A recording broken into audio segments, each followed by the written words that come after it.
it's cold. And it was windy. And it's cold this morning, so it looks like it's going to be cold for the next couple of days, and then Tuesday we could return to the 60s. Until then, we'll be in the 20s and 30s. But that's my scientific forecast. We'll find out what Jeff Penner has to say just before 8 o'clock. Then the New Day Fast Break, we'll talk to Gabe DeArmond about Mizzou. Looking forward to talking to Jay Heydrich to get his thoughts on everything that's happening with K-State basketball. Nick Springer will talk Kansas. And then at 8:30, Pete Sweeney from the Kansas City Star will talk Chiefs with us. And then we will have Chiefs Hall of Famer Tim Grunhard on the show in the 9 o'clock hour. So our regular loaded Friday with great guests from 6:30 until we close the show at 10 o'clock. We've got some baseball sound we can play here in the first segment to scratch that itch for you. It's cold. It feels cold. It doesn't feel like spring training, but maybe some baseball talk can warm you up. So we'll get to that here in just a little bit. We've got a really interesting, well, they're all interesting now. They're all, I mean, we're getting into crunch time with college basketball. I mean, we're just, hell, next Friday will be the final Friday in February. And then we get into March, and baby, it's on. And so, not outstanding matchups with the local schools, but they're important. Kansas, right here on Sports Radio 810 at high noon, will host Cincinnati. Kansas just has to keep winning to keep their Big 12 championship hopes alive. And you would expect they'd beat Cincy. They're favored by 10.5. Cincy comes in 14-12 and 6-7 in the conference, so they're not terrible. They're mid, but Kansas, as long as they play their game, should be able to win. Darren Peterson, how many minutes will he play? I don't know. Who knows? Hey, tune in and find out. Tune in to Sports Radio 810 and listen and count the minutes. For Missouri, this is just an opportunity game. They're not supposed to win. I mentioned 10.5 point spread in the Kansas-Cincinnati game. Same spread in this game, Mizzou at Arkansas. Arkansas is 19-7, 9-4 in the conference. And here's the crazy thing: Arkansas is 9-4, Missouri's 8-5. If Mizzou can beat them, they tie them in the conference standings. Missouri, coming off of that somewhat bizarre, frustrating, but still very valuable victory over Vanderbilt, 81-80 this week. Arkansas, we saw what they did. They had that double overtime thriller against Alabama where they came up just a little bit short. They could have and should have won the game, but Darius Acuff Jr. dropped 49 points, so that'll be interesting to watch how Mizzou handles Acuff after he went for 49 against Alabama.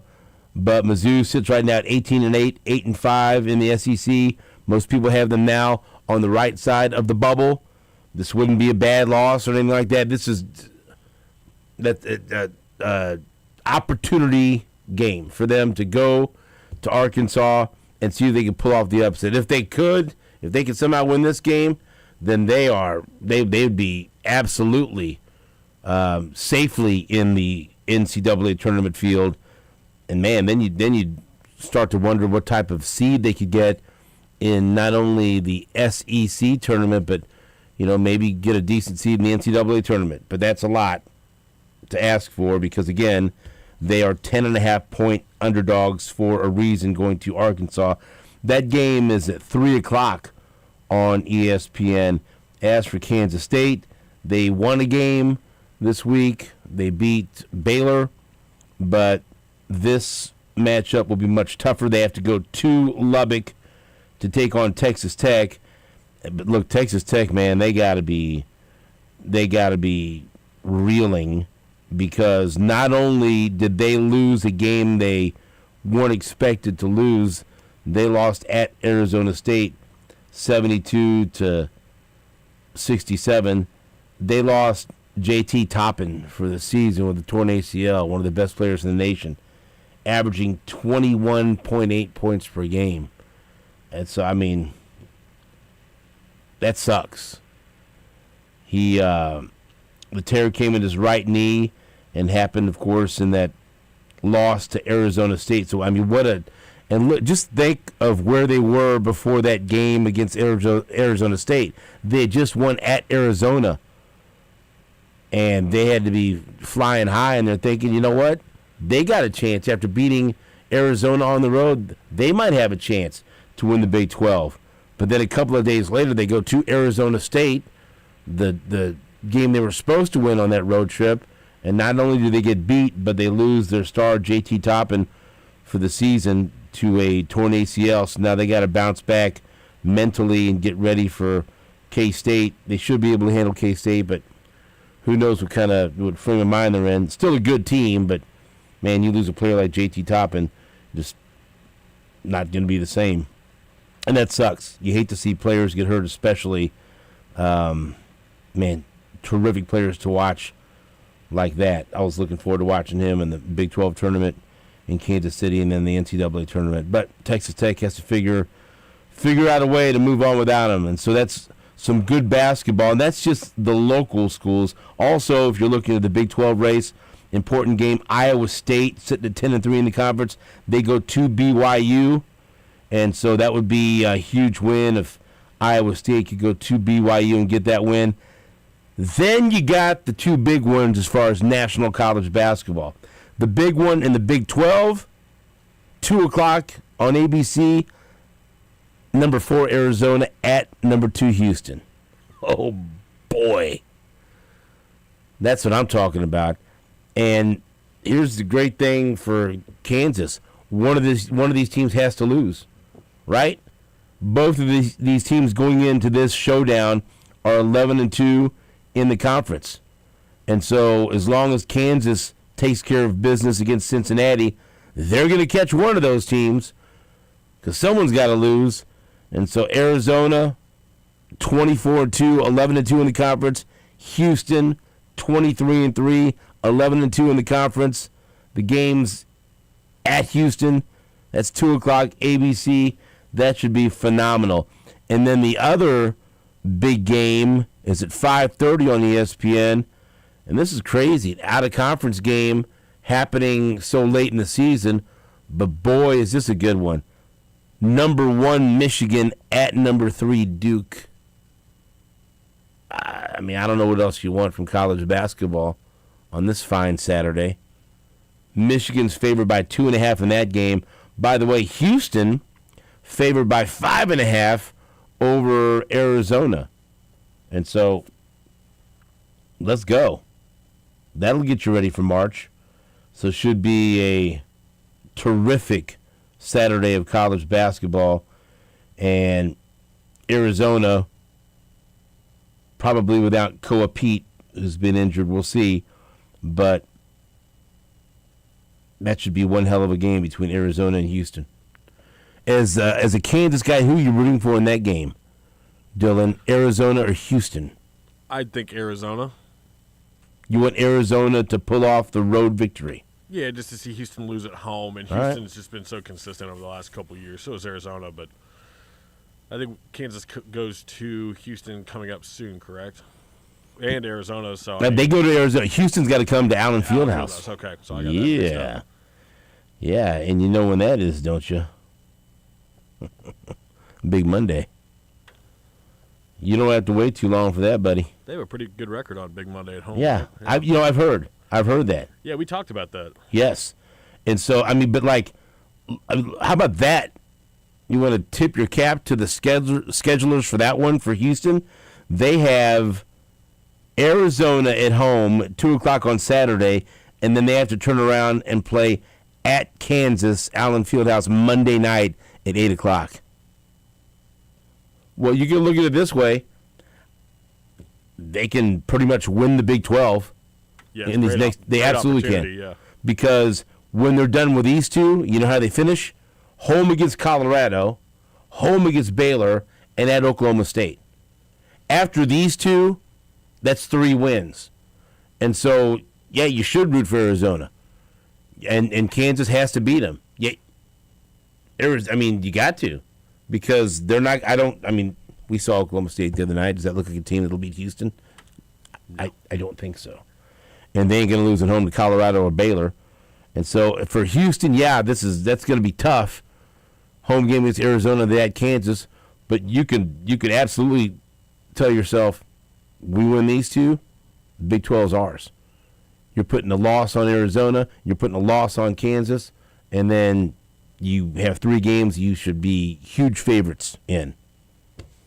But for Arizona and Kansas, we got to get Houston now and bring them back to the pack. So, and look, Iowa State's a factor as well. Arizona and Houston 11-2. Iowa State going to BYU 10-3, and Kansas 10-3. So that's going to be a fun weekend in college basketball. Yeah, have you been watching any of the Olympics? Yeah, I have it on the side quite a bit. I mean, I'm not terribly into it, but every once in a while there's some cool stuff that goes on. I mean, there's the drama that's happened with curling, which has been kind of funny. My brother's been all over that. And then, just watching those people go downhill ski and stuff at 100 miles per hour, however fast they're going. That stuff's crazy.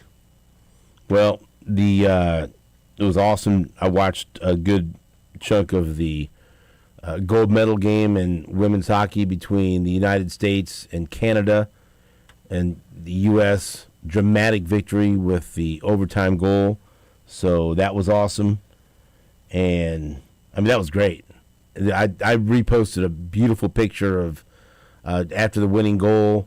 You see the player from Canada just, in agony on the ice. The player from the United States celebrating, in the background all the fans celebrating, and then the American flags right there. Beautiful picture. And what a picture. What a great moment captured for the United States. And also, for the first time in 24 years, an American woman has won an individual Olympic gold in figure skating. So that was cool as well. I think we got gold medal semifinal men's game on today too. Yeah, that's gonna be awesome. So yeah, the Winter Olympics ramping up. So hey man, I got home, I had some time. Oh, the women's gold medal game's on. Let me watch this. What else are you gonna watch Thursday afternoon? I'm glad I did. That was a great moment. All right. Let's play a couple of clips from spring training, hopefully to warm you up. Let's hear, hey. Let's hear a little Mike Moustakas. Mike Moustaka. He is in, I love this. He's up in spring training. At one point, I saw him chauffeuring George Brett around in a golf cart. So there's a couple of decent third basemen that were driving around in a golf cart. Dylan, have you ever chauffeured Mike Moustakas or George Brett around in a golf cart? Not Mike Moustakas. You like Moustaka? Mike Moustaka, man. I like the fact, you know what? I like that. I love that. When some of the former players go out there and spend time with the young cats, the young guys. So let's play a couple of clips from Moustaka. I always like to hear from Mike Moustakas. Moose, number 9. Dylan, first, here is Mike Moustakas talking about how he likes the attitude of this Royals team. Yeah, he's a lot better than I was, that's for sure. He wears a Gold Glove for a reason. Usually I'll go over to third base and, try and give some pointers or help out. And when you got a guy like that over there, there's nothing to be said. You just sit back, watch him, and I was learning from what he was doing. So it's pretty cool to be able to see him in action and watch what he's able to do.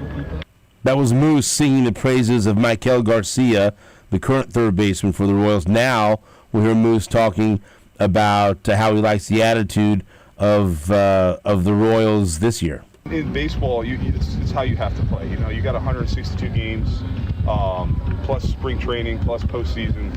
That's the mindset you have to have every single day.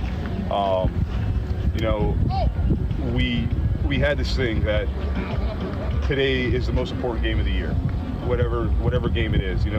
Ned would always tell us, you're going to win 50, you're going to lose 50. It's the other 62 that matter. And during the season, the course of the year, you see in September how September is such it's so blown out of proportion, right? Because September baseball is so important. But those games in September are the same ones at the beginning of the season. They all count the same. And if you take that relentless attitude throughout 162, you're going to be where you want to be.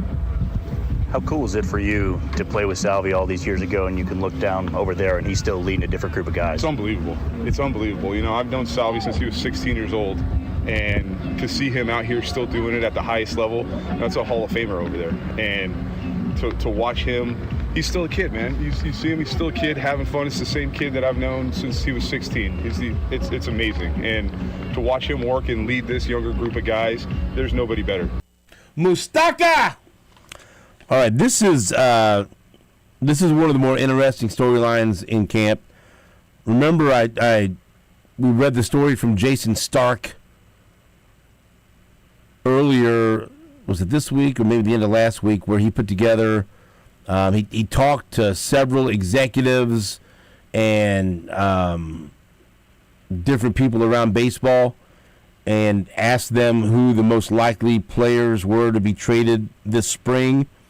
And one of the top vote getters was Chris Bubich. He was involved in plenty of trade talks, or at least rumors, in the offseason. But also, there's a possibility of signing a long-term deal with the Royals. And he looks to be healthy, which obviously is important. First, let's hear Chris Bubich talking about the possibility of signing a long-term contract with Kansas City. I can't say there have been advanced conversations, and usually during the season I just try to focus on what's happening on the field. Am I open to conversations? Yes. I think you're always open to any conversations as a player, especially for long-term solutions. But at the end of the day, I think for me the priority, especially this year, is the health. I think if I can go out there and pitch every 5 days or 6 days, and make 30 starts or 30 plus starts in a year, I think that the rest will take care of itself, essentially. And as I said, this is the only place I've ever known. I was drafted here in 18, and I think between me, I think Daniel Lynch and Kyle Isbell, we were all in the same draft class. I think outside of Salvi, we're the longest tenured guys just in the organization. So that that means a lot to us. It means a lot to me.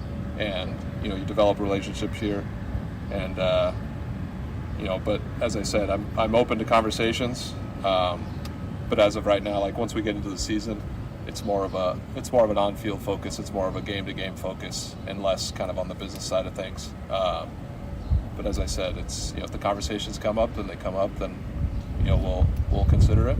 But as of right now, nothing on the forefront. We're just taking it day to day. All right, here's one more from Chris Bubich. Jack Johnson from Sports Radio 810, who has been up at spring training all week long, doing a great job of covering the Royals for 810. He asked Chris Bubich how he dealt with all the trade rumors this offseason. An interesting situation, just because, from an objective standpoint, I understand, our front office's mentality. Like, we have depth in our pitching staff, starting pitching, bullpen, and I understand where I am, from a contract situation and years of control that gets thrown around a lot when, trade stuff comes up. But for me, it didn't change my preparation coming into this year. It didn't change the fact that I was still coming. I finished the year with an injury, and I still wanted to come back and be healthy, and that was at the forefront of my mind. If trade stuff, if it happens, it happens. Like, that's out of my control. That's, the front office will do what they feel is best for the team. And, from a player's standpoint, it's never easy to kind of see that because, and it came about, fairly early in the off season. So it's just kind of lingering there for a little bit. But at the same time, you can always look at it as kind of a blessing. Like, hey, you have some value attached to you. It's, but at the same time, like, as I mentioned, this is the only place I've ever known. That was Chris Bubich talking about dealing with all the trade rumors in the offseason. All right, before we break, I want to mention this. So last night, me and the fam went to see the premiere of the Elvis concert movie, Epic, Elvis Presley in concert. And it's more than a concert movie. It's a documentary. It's a lot of Elvis talking about his life and his career and his music. Clearly, you have to be an Elvis fan to enjoy it, but as a gigantic Elvis fan, let me tell you, it was wonderful. It was, I don't even know what to tell you. And they released the special soundtrack on Spotify this morning, so I listened to that all the way to work. It was just, go see it. If you like Elvis at all, go see it. It's so good. And it was so good that much like the Elvis movie that came out a couple of years ago, I'm going to see it a couple of times. And you know what? I thought I'd like to see it with some of the listeners of Sports Radio 810. And so thankfully we were able to make this happen. And so next week we're going to be giving away tickets on the show to go see the Sports Radio 810 premiere of Baz Luhrmann's Epic, Elvis Presley in concert. And we're going to have it at B&B Movie Theaters, which great place to watch a movie and always have fun when we go out there and have a premiere. And it's going to be on Thursday, February 26th, next Thursday. And we're going to start the movie around 7:45 or so. And the only way you can get in, there's two ways. You got to know me and maybe text me and say, hey, come on. A little something for the effort. Like Mike Boddicker. He knows me and he wants to go. I'm going to get Mike Boddicker and his wife in there. How about that? It may actually be something Mike won't complain about watching. Sorry, Mike. But we're going to give away tickets every day. We're going to give it Monday, Tuesday, Wednesday, Thursday. We're going to give away tickets all show long, and we're going to fill the theater with nothing but this wonderful combination. Elvis fans who listen to this show. Well, that's going to be a wild theater. Elvis fans who listen to this show, who want to watch Epic, Elvis Presley in concert with me. And I'm going to have some Elvis trivia. I'm going to give away some prizes. We're going to have fun. I want it to be like a concert. I want people, singing in their seats or dancing in their seats or hell, get up and dance, whatever. I don't want a bunch of lumps on the logs. No. We're going to have fun. It's going to be a party in that movie theater, all right? And so mark your calendar. It's going to be, if you win. So the only way you can get in there is if you win tickets next week. And we're going to start that on Monday. So thank you to our friends at B&B Movie Theaters. That's awesome. They're letting us do this. Thank you to the people here for letting me pick the Elvis movie. Because if I'm going to MC something, make it something I love. And I love Elvis. So let's go. And hopefully people will be excited to come out there and watch. We'll get together and just have a great time. You know what? We need to have fun. We need to have great times. There's enough negativity in the world. Let's go out and just do something fun, have fun, listen to great music, and enjoy each other's company next Thursday. Win tickets all week long starting Monday right here on Sports Radio 810 WHB.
Welcome back to the show. This is New Day with SSJ on Sports Radio 810 WHB. It's a cold Friday, February 20th, 2026. My man Dylan running the show in place of Jake, whereabouts unknown, sabbatical, hiatus, whatever you want to call it. He'll be back Tuesday, but Dylan's got control of this show right now, and we have Stan Weber in studio. Stan, do you feel comfortable with Dylan right now pushing the buttons and handling things? Absolutely. Wow. I know how hard he's trained. Right. He's already showed his stuff for a whole week when Jake left one time, and this is a shorter sabbatical. Hopefully not to Colorado, because sometimes he gets stuck in the mountains there. I don't know where he is. He didn't tell me. He might be. We don't want him to get stuck there. Where is he? I have no idea. Oh, see, he doesn't. All I know is it's a isolation. It's a men's retreat, but it's not a retreat. It's an advancement because he's not retreating. He's Oh, that's well said. Right. So sometimes Jake, the words are backwards and we accept them. Right. So somewhere Jake is advancing, and that's all I got. And so is Dylan. Dylan's right. advancing right now. Do you feel like you've advanced? Just think how smoothly onward and upward. Just think how smoothly this show's going for you now compared to when you first started. No, yeah, he's advancing. Boy. That's right. Yeah, you've learned. Jake, he's taught you stuff, right? You've learned. Sensei Jake. Yeah. Oh yeah. Because at times he's refused to teach anyone anything, so he's accepted you. That's wear that as a badge of honor. Yeah, I've taken that as an extreme compliment. Yes. Oh boy. So we've got lots to talk about, Stan. We could just. I mean, it's been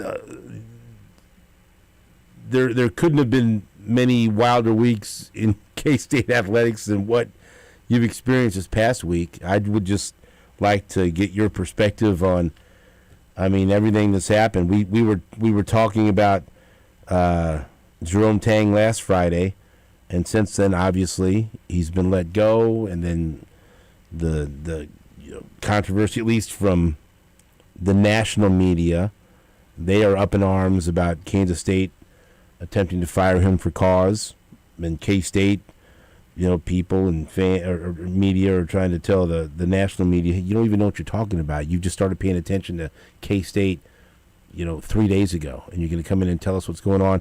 It's been fascinating to watch, but this is, you're right in the middle of everything. So what's your reaction to everything that's happened, Stan? There's a lot there. Well, sometimes you're so close to it that you don't realize that the storm that's going on around you, it's kind of amazing, especially when you're in season, because as it unfolds, you're on to the next game. Remember Bill Belichick saying we're on to Cincinnati after the Chiefs bombed Tom Brady and the New England Patriots? Was that a Sunday night game where everyone said it's over, Tom Brady's done? So first of all, last Friday we were here and K-State had got bombed by Cincinnati. The third straight game they did lost at home by 20-plus points. So that was a bad moment, and Jerome Tang was very short in his press conferences or opportunity to talk to Wyatt and me. He comes to Wyatt and me first. We do an interview, and it was just one question, and he was on to the other media, and then I think that was only 2.5 minutes or so with them. And we were talking last Friday, boy, the thing you do not want to do is have to go play at Houston in your next game. How do you find yourself there? And so last Friday when I left, I at some point went on that adventure that is 36 hours or so for simplicity, being with the K-State basketball team. And so when you're right in the middle of that, you get to be involved with the guys that get a chance to play and the coaches that are coaching them and everyone who supports K-State basketball. And I'd have to tell you that being there was no hint that anything had happened with Cincinnati or the national media or anything else. It was like a little cocoon of, oh, it's the night before the game. Oh, it's the morning of the game. The walkthroughs, the practices, the film study, the discussions, the mentoring, the meals, everything seemed absolutely normal. The scout for the game, the final preparation, the final, hey, let's remind ourselves, do we really know what number 22 is going to do? What offense do they run the best? All those things. Everything was pretty normal. other than the players did lead the last session. The coaches were there. The coaches had input, but the players were there saying, let's do our final discussion of the players and of Houston. So you're getting ready, like, oh, boy, what's going to happen against Houston? And K-State got the lead for the first 10.5 minutes, Stephen. They played really good basketball and led by almost double digits. Now, that said, they only scored 19 points in the first half. So don't act like they were creaming Houston and blowing them out. They only scored 19 points because Houston came back, got the lead at the half, took off at the start of the second half, but then K-State ended up scoring 45 points in the second half against Houston, finishing off what is thought to be a very surprising and respectable performance at Houston. We get delayed because it's hard to believe how big the thunderstorms are at this time of year, Stephen, in Houston. So we are sitting in an FBO, a place, an airport facility, not the main airport, but an airport facility, and we are sitting around there for probably 2 hours, Stephen, waiting to take off to come back home. So we're delayed after beating Houston. So it was around the whole team, the whole operation was there for a couple hours, meandering around, watching tape, talking to each other, eating, whatever. There was a lot of room. It was a giant FBO, couple stories high. Players were spread out all over the place. And then we fly back and land at 10 o'clock, say my goodbyes to everybody, and think nothing unusual. I mean, there is not one hint of concern, pressure, or anything else. It's on to the next game, which is Tuesday against Baylor. And then on Sunday afternoon, I hear that Jerome Tang is being let go. So it was a complete surprise for my world that Jerome Tang was no longer the coach. But then I immediately shifted into the mode of, I got to get ready for the Baylor game. My responsibility is really simple, that I'm going to be there and try to do the best I can to put the broadcast together with Wyatt and get our work done, be prepared for K-State, be prepared for Baylor, and on we go. So that was the main focus. And for me, you know, my job really is much simpler than anybody else associated with K-State. I got a game to get ready for. I'm going to show up and do the game, and I'm going to support whoever the coach is or the staff is that K-State presents. And it started with Jim Woolridge and went right to Bob Huggins and Frank Martin and Bruce Weber and Jerome Tang and now Matthew Driscoll. If that makes sense. I know you used to do games for UMKC, but, you know, I'm a big Bill Belichick mentality of do your job. So my job has nothing to do with deciding who the next head coach is or who the head coach is, how that rolls. And so it's very easy for me to say, oh, Matthew Driscoll's the head coach leading the K-State program. Obviously, I know him. Nothing else has changed other than Jerome Tang not being there. Everybody else is the same. And we get back to work and start working on the next game. And so, I don't know, it sounds very anticlimactic to bring my opinion in here because I got ready for the Baylor game. K-State won, and now I'm about ready to go today for 36 hours with K-State when they go to Texas Tech. And I assume it'll be like it was last week or like it was before the Baylor game. Very calm. Everybody doing their job. Matthew Driscoll was out there. The first guy out on the court was Matthew Driscoll. And I said, well, what's your routine going to be as a head coach? He goes, oh, I'm not the head coach. I got a job to do. I'm the assistant coach, and I'll do the head coach work when the game starts. But my job is to be the assistant coach and be out here and work with the players to start warm-ups. I'm going to do the same thing I've done in the past. So there's a lot of normalcy when you're around the program, when you're too close to everybody involved, when they're just doing their jobs, that you don't really get the full understanding of everything else that's going around, because it's still about going out, putting on your jersey, or if you're a player, and trying to play to win the next game. And the players have been amazingly steady, not affected by the wins or losses this whole year. It doesn't make sense. I think that'd be one of the biggest surprises if you want to know what's going on the inside. Stephen, if I would have shown you, I know you spoke about a movie, right? Right. Elvis movie. So if I understand correctly, there's some clips of Elvis that maybe have never been seen before, that kind of thing, right?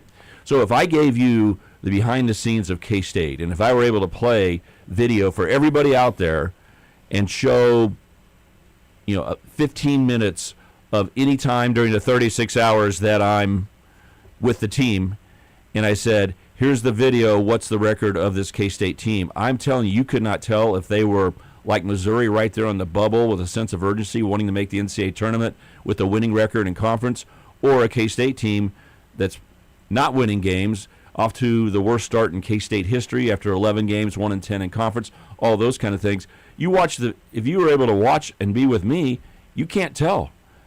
These kids have never wavered and never changed their attitude at all, even though they lose. Now, you might want, in baseball, what happens when a losing streak occurs and the meal comes out? What's a famous thing that happens in the it's not called the locker room in baseball. Clubhouse. In the clubhouse, what happens sometimes? Flip over the food table. Someone flips over the food and table. that pisses me off, man. And then they say, well, who does it? Your best player, the manager. Someone says, we're not going to eat tonight because even though that meal was great, I'm upset we lost 3 in a row or whatever, right?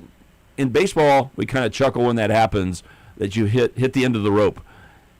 K-State basketball has no one flipping over the food table, okay? The players are just locked in and playing, and what you saw at Baylor was no surprise. When I left Kansas City to go do the Baylor K-State game in Manhattan, I thought K-State was going to win. Now, that was a good matchup, and I didn't think that the players would be affected. They'll go out and do their job, and that's absolutely what they're doing. That's what they've done all year long. Maybe you want them to be more upset to respond and maybe stop the losing streak and all those kind of things, but the fact is they have been right locked in the whole time, and it seems to be that they're continuing to do that. So that does not answer your questions very well at all, probably, because that's my viewpoint, and a lot of the other things that are questions and worth discussing in everyone's mind is not in my world at all. And I'm pretty much very focused on doing what my job is. That's kind of how I live my life all the time. And you, to be honest with you probably can't say much because Jerome Tang's lawyer is listening to everything that's said right now and utilizing that. I mean, he was, you mentioned Coach Driscoll. You got Jerome Tang's lawyer listening very closely to his press conference when he was singing the praises of Jerome Tang and reposting this and utilizing that. So, I mean, it is, right, it's some of the stuff that's going on it's bizarre. Yeah, absolutely. And I think about sitting here with you and the time that we spend talking about whatever the subject is. When I walk in here, I have no idea what you're going to want to focus in on that week. Friday's usually been a lot of fun. Great things happen on Thursday nights and getting ready for the next games. And really what I do here when I come on here, or College Game Day with Danny Klinkskill, 9 o'clock on Saturdays during the football season, I'm talking breaking down the X's and the O's, the talent levels, the matchups, but more than that, the psychology of where teams are, all those things of preparing for the game, and then at post-game, analyzing the same things on this show. That really doesn't change. I can express my opinion just the same as I would on any Friday today on those issues. But you bring up a good point. There's a big line in between that and commenting on the other things. Knowing in the business world what I know, I didn't come here any Friday to talk about those issues if it was Missouri or UCLA or whoever or K-State. So it's pretty easy that that's not the lane that I'm going to run in. But you're absolutely right. You put big rails up around yourself and say, whenever there's a legal situation and you're anywhere involved in the circle of factors, you got to make sure that you don't change the world in what you've said a week ago, a month ago, 2 years ago, when you know the situation is. So you're absolutely right. I don't feel like I'm strangled in anything that I'm saying today versus what I would say if it were UCLA, Stephen. But you're absolutely right. It is completely different. If you ask me a certain question, I would just say, no, I'm not going to be commenting on that, because absolutely the lawyers, I know how they work. I work with these people. In my day-to-day Kansas City work, I know exactly how this all goes down. And whenever you say, oh, there's some legal issues popping up, you do not want to be a part of the evidence gathering in that. Right. So Stan Weber said. Exactly. Okay, so I will avoid that if if there's something. But generally, I really don't come in here talking about those things anyway. I mean, I'm talking about K-State, what's happened, K-State versus Texas Tech. Those are the things we talk about all the time. But it sounds like, you were locked in on everything, so you were somewhat surprised that it happened. I mean, absolutely surprised. Right? No, absolutely surprised. There was no hint of nervousness by anybody. And the traveling party changes. There are alumni on there, different athletic department officials, sometimes the athletic director. Gene Taylor was not on the trip with us, but there's a swath of people who support a sport, whatever it is, at a college. It's a big deal when K-State goes on the road. There's a lot of support, and there's also a nervousness that can come from a coaching staff. When they say, ooh, the seat's getting hot. Well, when you're with them, Stephen, you're interviewing, you're eating with them, you're talking with them all the time, you can kind of say, ooh, there's a little bit of concern building up, affecting that person's joy, maybe not their coaching. I didn't feel any of that. At 10 o'clock at night, we were worn out because we had been delayed for a long time. It had been a long day. It's not fun playing against Houston, no matter what. K-State played pretty well, but it was really on to Baylor. Baylor's game was Tuesday. It's not that far off. So when I said goodbye to everyone, it was the same as if I said goodbye over the last 10 years to the group. Say, can't wait to see you guys on Tuesday. Nice being with you. Thanks for all the hard work from everybody. A hug here or there, and bye-bye. And so zero hint that there was any nervousness about something happening. We'll take a break. We've got Stan Weber in studio. We'll be right back after this on WHB.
Welcome back to the show.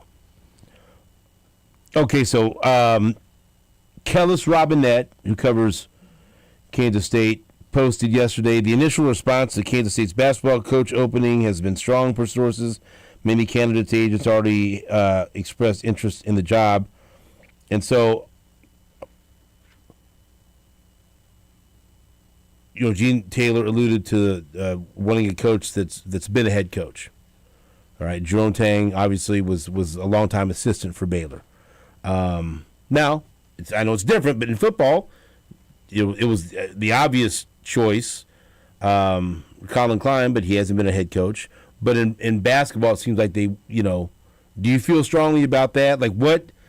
You don't have to give any names, but what are you looking for in the next head coach at Kansas State?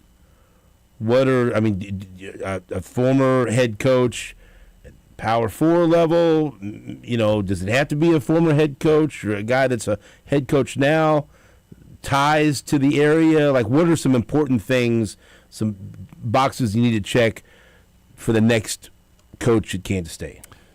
That is a very hard question for me. I have a better feel for the intricacies of football coaches than I do basketball, because it seems to me like there's a broader range of success capabilities in the basketball world of how you get it done. You have so many less players. So if you're a great recruiter or you have ties to the right area, you can motivate kids in the recruiting process or even at game time. Maybe you don't need as much X and O's, but if you have the ability to in-game make great decisions and read things and adjust, that is obviously an awesome attribute to have. So it's really hard for me to say, and it goes a little bit back to what I said before. In my shoes, when we talk about recruiting, I don't spend much time worrying about what recruits sign with K-State because I don't want to waste a lot of time. It's entertainment, but I don't waste a lot of time worrying about which guys sign, because once they do sign, I get to know about them and see them practice and see their being and really dive in and get to know them well, and they're my team. Let's go. Let's go try to win. And it's even times 1,000 with a coach. So there's really, it's not defensive by me. I just am wide open because I could give you 3 attributes that are really important, and tomorrow they could announce the next K-State head coach doesn't have any of those 3 attributes as their lead card, and you'd say, oh, gosh, I'm probably going to be concerned, and I wouldn't be concerned at all. I really just say I trust whatever they want to do. When they hired Jerome Tang, it's like, let's go. Jerome Tang hadn't been a head coach before, but he'd been in the Big 12 Conference with Scott Drew, developed the program from an awful situation up to a national championship level. I will say this, it's easy for me to say that being a head coach is not an easy thing. Moving over one chair from being an assistant to a head coach is a big step, and learning to be a head coach at this level is something that's going to be challenging. Now, you might say that would be true of a coach that's not in the Power 4, because dealing with what you deal with at the Power 4 level, Power 5 in basketball, I guess, is a lot different. But if you've never been a head coach before in college, obviously there's a lot of new responsibilities. I'll say it this way. It's not answering your question at all for basketball, but I think Colin Klein is the perfect hire for K-State. For K-State. You said that. We didn't say for UConn. I said for K-State. But I am sitting here today, and I'll be reminding you as we roll out into K-State football preparation next year, Stephen, that there's a learning curve that Colin Klein's going to have. This isn't easy. There's going to be steps that he's going to have to learn. He's not going to be hitting, fifth gear right off the first minute as a head coach. There are plenty of things to learn, and I totally respect that. There may be some bumps in the road, some inefficiencies, some learning curves. Gary Barnett's on here with you all the time. I know you trust Gary Barnett's opinion, and I've talked to him for many, many years off the air, and he said it on the air as well. He said as a head coach in college football, he didn't know what he was supposed to be doing until his third year. Mm-hmm. That's when he truly understood, what was that meeting on Tuesday at 10 o'clock with this person in the athletic department? What exactly are we trying to accomplish? He said it was his third year before he fully got a picture of how the whole puzzle was put together. I fully respect that fact. with Colin Klein. So if that makes sense, more in my wheelhouse about knowing the real detailed facts, the differences about football coaches, I probably don't know that as well about basketball coaches. But anybody who hasn't been a head coach at this level is going to experience some new things to learn. And anybody who hasn't been a head coach in college basketball are going to have to do that as well, like Jerome Tang did. But does it have to fit a certain category in my mind to be a successful basketball coach at K-State? No. I mean, I really, we could sit here and talk about a broad range of people, and it really just needs to be the right person. And what resume building that person must have before they get there is not necessarily on my radar at all. It gives you hints. You have preferences, but I wouldn't discount anybody. If there were a Colin Klein out there that made sense and even wasn't a K-State grad, if he were an Arizona State grad and he was Colin Klein in the basketball world, then I'd love to have him, and he would be successful in my opinion. But who's that right person? Dusty May, Michigan. When I met him and was around his program at the Sweet 16 and Elite 8 at the FAU, and when I studied FAU, that guy showed all the potential in the world to be able to do it at the big-time level, like he is right now at Michigan. But I would have said, oh, I really feel good about this guy. Not because FAU was in the Sweet 16, just when I was around his program, the people, how they played, what he was for, I thought he'd be great at the Power 4 level. I would have to meet the person, Stephen, to say, oh, because I was lucky enough to meet him, watch his program intensely as K-State was possibly going to play them in the Elite 8 game. I also got a chance to be around his family, and I go, there's something special about this guy. I want to meet that guy, whoever that, there's something special about him, wherever he is in his venture and journey, I'm okay with it. So I can't answer the question very well. We'll take a break. Back after this on Sports Radio 810 WHB.